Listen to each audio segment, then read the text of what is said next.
What is up, everybody? My name is Tom, and this is Manly Monday, a bi-weekly series from Your Other Brothers, a community that is navigating faith, homosexuality, and masculinity together. And we're in the middle of an exciting series on our 5 values. This is value number 3 day, talking about brotherhood. And if you resonated with hope, and if you resonated with humility, I sincerely hope that you resonate with this issue, this topic, this theme, this value of brotherhood. If you're curious about our 5 values or about anything that we are with Your Other Brothers, you can go to our About page, yourotherbrothers.com/about. And we have a little write-up on all of our values, and as well as our origin story and some frequently asked questions. So go ahead and check that out. So today we're talking about brotherhood, which is represented by our third symbol, basically a knot, a cord, anchoring our 5 values. So when I think of brotherhood and when I think of knots, I think of my time working in wilderness therapy. There was a 7-month stretch where I would actually go into the wilderness, into the jungles, not the jungles, they were forests.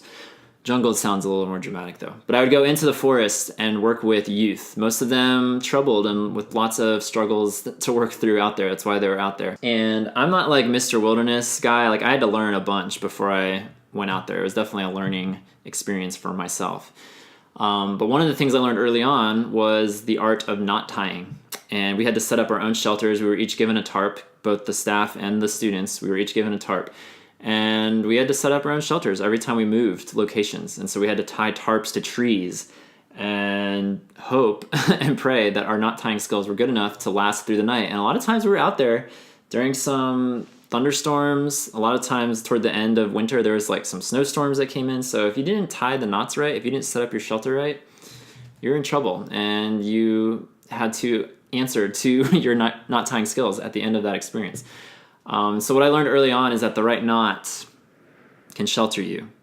And we learned like 4 or 5 different types of knots out there for various situations. We also had like a bear hang where we had to tie things up to a bag so that the bears wouldn't eat our food. And then there's knots for shelters. And so what I learned early on is that the kids who took the time to do the right knots and tie up their shelter the correct way, they were fine and they lasted through the night and they survived the night. And the ones that didn't would wake up in the next morning and see their tarp like just sometimes. I remember one kid, he was just lying there and the tarp was just draped over him like a blanket essentially. It wasn't really a shelter so much as it was a covering, like a sleeping bag. But yeah, the right knot, I equate that with brotherhood too. If you have the right people in your life, the right brothers in your life, the right knots, so to speak, they can get you through some of the worst storms in your life. It's not going to make the storms or the struggles go away, but it's going to help you survive and get through them and become stronger because of it. When I think about this issue of brotherhood, I can't help but think about when I was a kid, probably only 7, 8, 9 years old.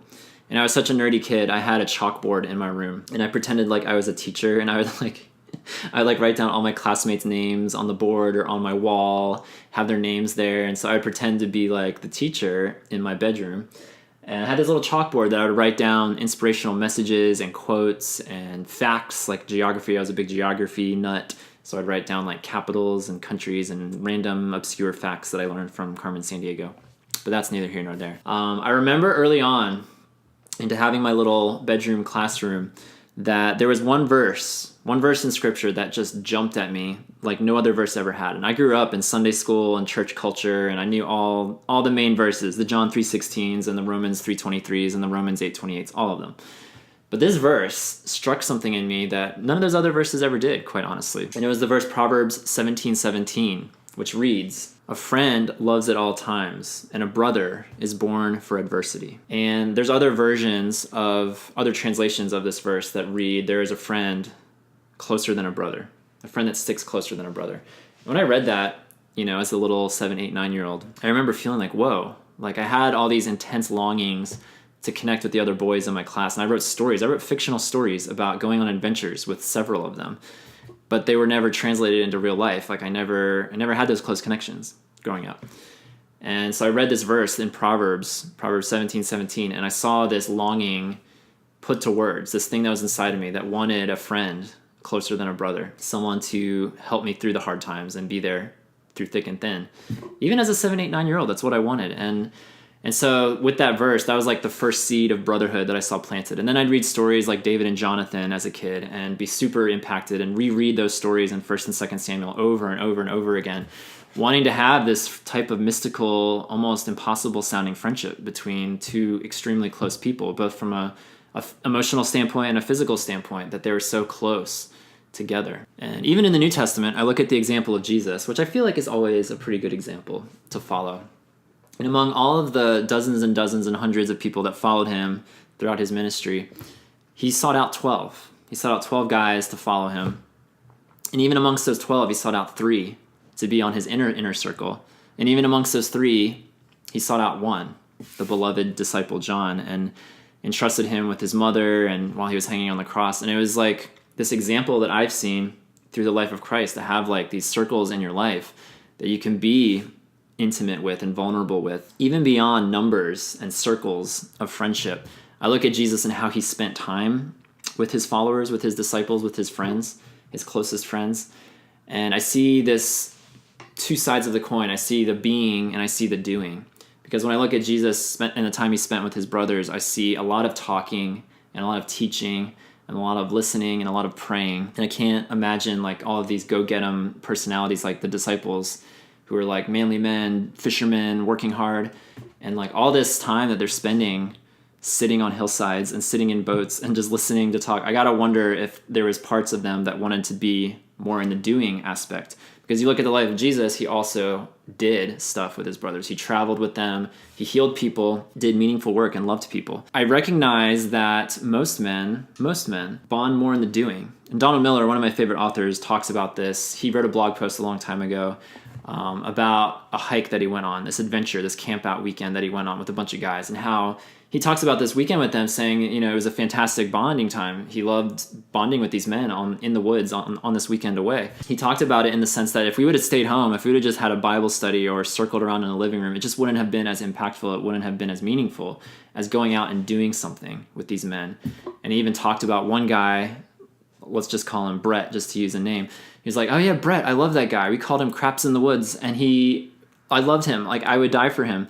And there was a sense that the bonding that happened in the doing was more impactful for him as a man than it would have been in the being. And for me personally, I struggle with the doing because I'm such a beer. I want to bond in brotherhood with guys in a living room or at a coffee shop, sitting across from somebody and trading stories. When the reality is, yeah, most guys, in my experience, most guys outside of this like gay, SSA, Christian realm, they bond in the doing. They want to play ultimate frisbee, or they want to hike a mountain, or they want to accomplish something, to do something side by side rather than across from. And I think it's important as men that we do both, that we learn the art of doing both. I think for myself, speaking for myself, I feel pretty well acclimated and versed in the being, and something that I need to work on is something I need to practice is the doing, bonding in the doing. And so I hope that whatever side you land on, the being or the doing, or maybe you feel balanced in both, that you recognize the importance of both aspects of brotherhood, because men bond in the being and the doing. It's not just one or the other. Which brings us to our theme verse for brotherhood. It comes from Ecclesiastes 4:12, and it's symbolized by our knot image, our cord of 3. And it says, though a man might prevail against one who is alone, 2 will withstand him. A threefold cord is not quickly broken.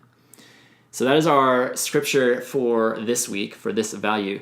And I'm curious, do y'all have a cord of 3 in your life? Do you see that image in your life that you are knotted up with somebody, that when the storms come, when the struggles come, you have someone to lean into and to support you, and vice versa, someone that you can support in their struggles and times?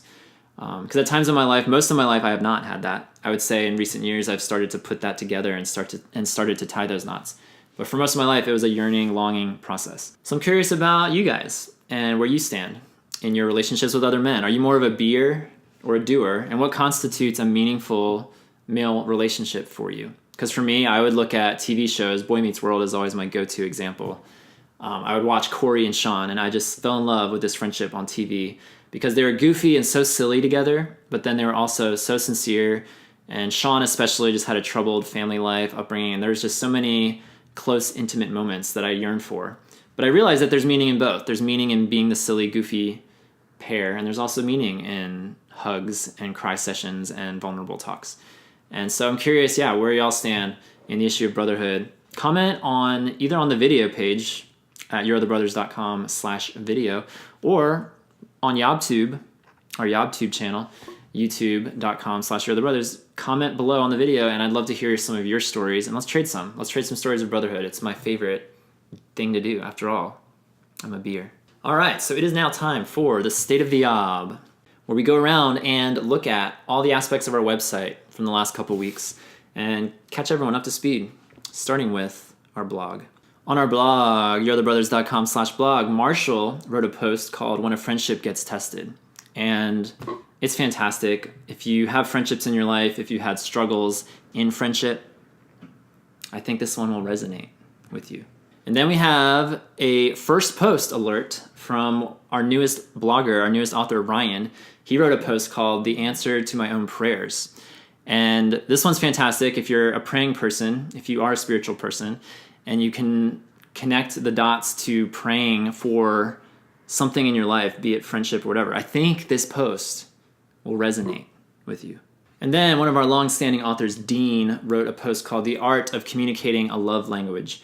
This is great. If you're not familiar with the love languages, there's something called the 5 love languages that Gary Chapman wrote about in one of his books. And now he's written actually like 17 spin-offs of that book and that topic of love languages. It's all about how humans connect and how we give and receive love to other people in these 5 specific ways. And so Dean talks about one way, quality time, and how he tried to connect with someone in his life through the love language of quality time and the internalizing battle inside about how to connect effectively with this friend. So yeah, if you have friends and you struggle to connect and you try to figure out how to love them best and love them well, then I think this post will resonate with you. And then lastly, we have a really sincere and honest and just fantastic post by Will called Cigarettes and the Stress of Same-Sex Attraction. And I love this post because we really haven't talked much about like other vices and other coping mechanisms beyond, pornography or beyond masturbation or beyond these like obvious sexually charged things.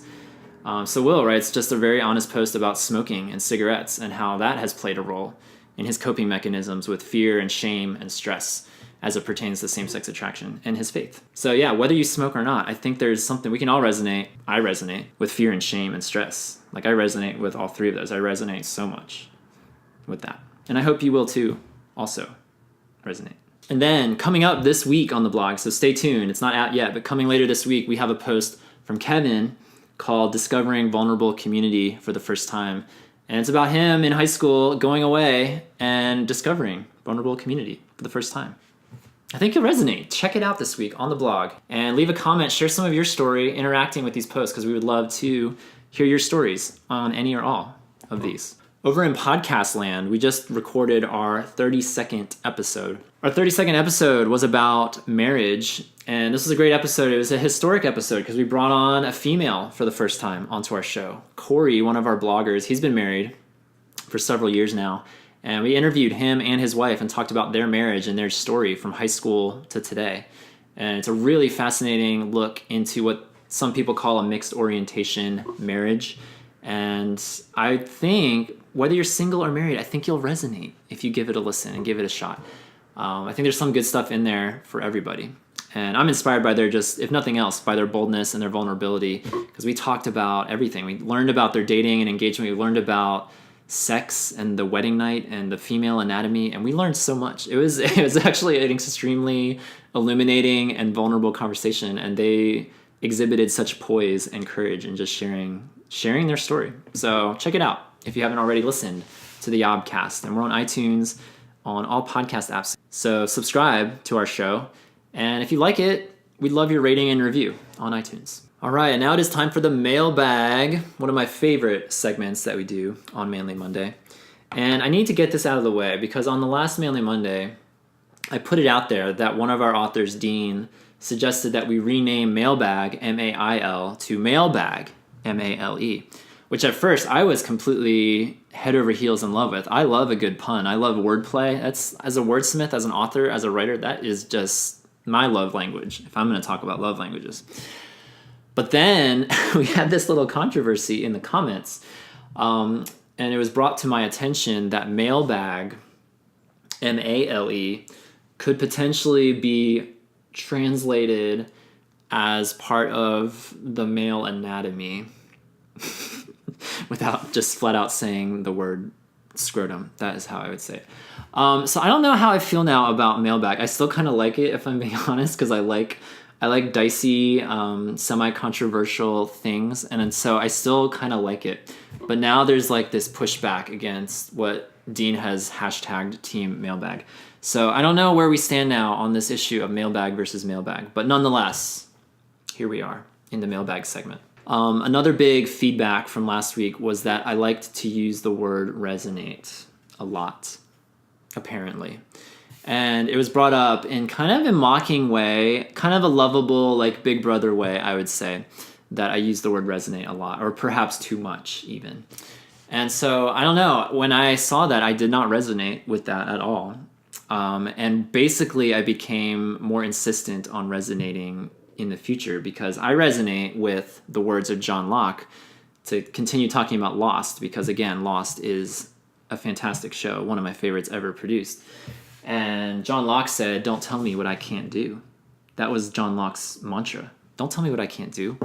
I'm going to do it. And I'm going to be the hero of this show. So I'm going to keep resonating until the cows come home. If they ever do. I'm still waiting for those cows. Anyway, don't tell me what I can't do. If you would like to send us an email, please do. manlymonday@yourotherbrothers.com. I'd love to hear from you. Any thoughts, any feedback from this show, from anything we do at Your Other Brothers, I'd love to hear from you. And we also have a snail mail address if you prefer to send us handwritten letters and postcards, or send us nifty gifties. We love nifty gifties in this community. We have a P.O. Box, Your Other Brothers, P.O. Box 843, Asheville, North Carolina, 28802. And I need to say, before I go today, I need to show off one of our faithful yobbers who supports us. I recently met him actually in person, and he gave me this. I think it's a horse. Yeah, it's a horse. I was just wanting to make sure. I wanted to get his species correct. But look, it's a horse from Austin, Texas, from one of our faithful followers in Austin, Texas. And he gave me this in person along with some amazing hugs, and just it was great to get to know him. And I'm just so grateful and thankful. And he's now officially part of the backdrop and part of the show. And now little Wormy back there has a companion. And so I'm sure they're already going to be really great friends. Thank you to everyone who cares to send us gifts. We really appreciate it. So that's it, you guys. If you enjoy Manly Monday, if you enjoyed this episode, give us a like on YouTube. You can also subscribe to our YouTube channel. And again, you can comment on the YouTube channel itself or on the blog page at yourotherbrothers.com/video. Again, I'd love to hear your stories about brotherhood, a cord of 3 in your life, and are you a beer or a doer? I'd love to know more about you. And if you believe in what we're doing, like our faithful follower in Austin, Texas, you can go to patreon.com/yourotherbros. You can find all the information there about supporting this community and the storytelling movement financially. Thank you so much. So that's it for Manly Monday. This is Tom reminding you to speak meekly, chase madly, and be manly everywhere in between. Do you resonate with that? I resonated with that.